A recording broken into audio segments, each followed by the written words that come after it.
How to install ABELDent Freemium. Double-click ABELDent Freemium Setup to begin installing. Select Yes to this prompt. To continue, click Install.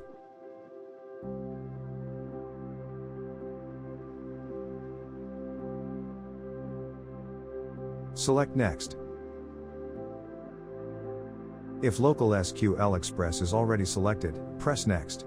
Otherwise, click Browse and select the Local SQL Express option. When you are done, click Next.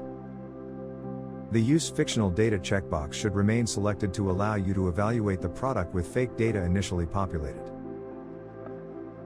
However, if you are trying to use this for production, it should be unselected, and you should be sure to have communicated with ABELDent about this intention. Select your country, and click Next. Continue clicking Next. Read the license agreement, and then select, I accept the terms in the license agreement. When you are done, click Next.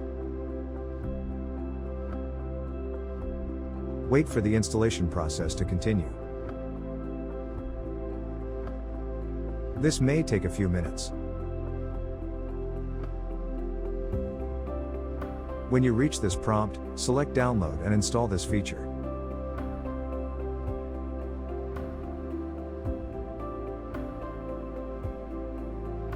When you see this, select Yes. Once you restart your machine, you will be finished. Thank you for installing ABELDent Freemium. If you need additional help, please email us at freemium@abeldent.com.